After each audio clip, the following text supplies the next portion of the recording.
Gate बंद क के ओकरा भीरी जाता रह तो सोचा करे कि मेहरारू तो हमार मिलल भी है तो भाई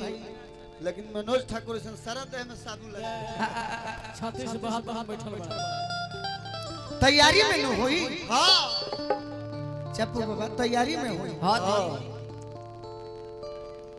लेकिन लड़की लजकोकड़ बिया लचको कर डरपोक बिया बाकी नखड़ा करती है खाए के तो खइबे करी बाकी अभी बनती है बाकी अपना पियावा से को बात कहती है का अरे का सिटी मारले बरैया कम ना करे मर जाए माइक कि घुंघटा उठा के राजा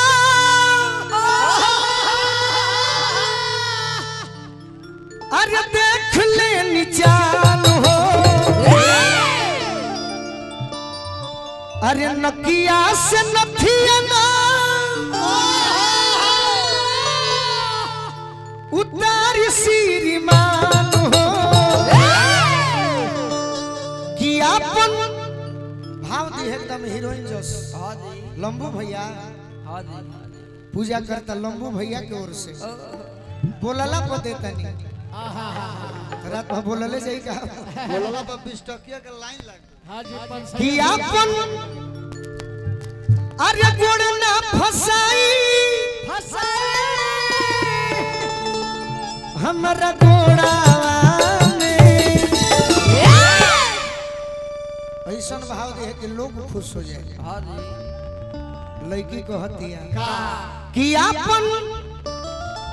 गोड़ जन फसाई हमरा गोड़ा में पति देव रुस गइलन बाकी कहतिया का कि हमरा लज लागे आई कैसे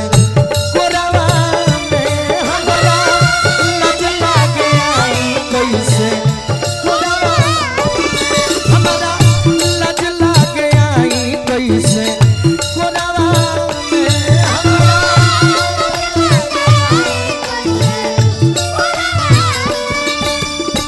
अरे घुंघटा उठा के राजा देख ले निचान हो घुंघटा उठा के राजा देख ले निचान हो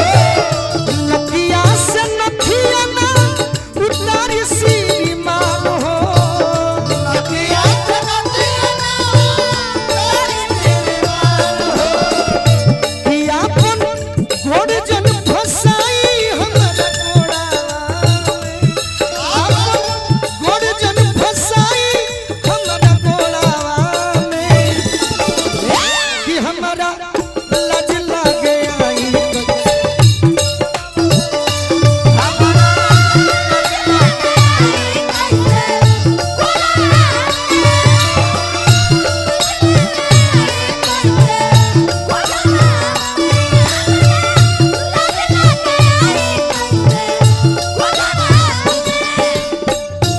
जितना तोर उम्र बा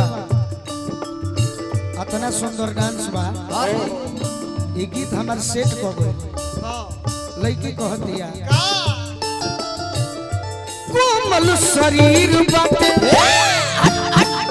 कचबा उमरिया हो कचबा उमरिया। मनोज ठाकुर जी तनी हेनियो देखी हेनियो देखी अरे कोमल शरीर बाटे कचबा उमरिया हो कचबा उमरिया ओइसे जनी देखी लहर उठे ये सावरिया हो उठे ये सावरिया ओइसे जनी देखी लहर उठे ये सावरिया हो उठे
आशीर्वाद देने अनन्या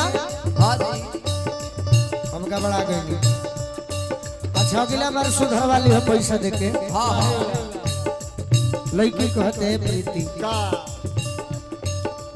ले लो ले लो ले ला ले ला सोरहे में शादी भइल बुझी तनी भावना बुझी तनी भावना हो बुझी तनी भावना फोन पे चाहिए रहे दो यही तरी सुना ना सही बात बाद में तारे के दिहल जाई। सोरहे में शादी भइल बुझी तनी भावना बुझी तनी भावना हो बुझी तनी भावना सोरहे में शादी भइल बुझी तनी भावना हाँ जी खेल जोग भइल नइखे बोलू हो खेलाना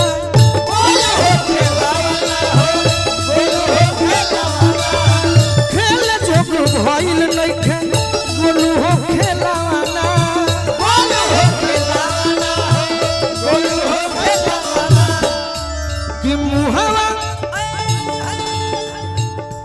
कि मुहावा रमन जी लगाई ना अरे टिकोड़ा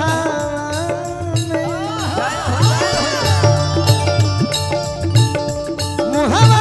रमन जी लगाई ना टिकोड़ावा में कि हमारा लाज लागे आई कैसे तोरवा में हमारा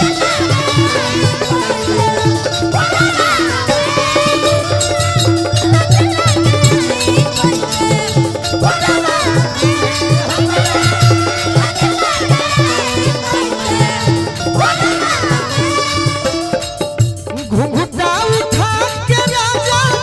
देख ले निचान हो घुंघटा उठा देख ले निचान हो अरे नथिया से नथिया न उतारी श्रीमान हो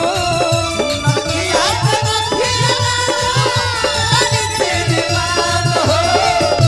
कि आपन गोड़ न फसाई हमरा गोड़ा आपन गोड़ न फसाई हमरा गोड़ा में कि हमरा लाज लागे आई कैसे गोड़ा में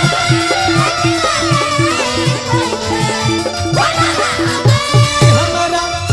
लाज लागे आई कैसे गोड़ा में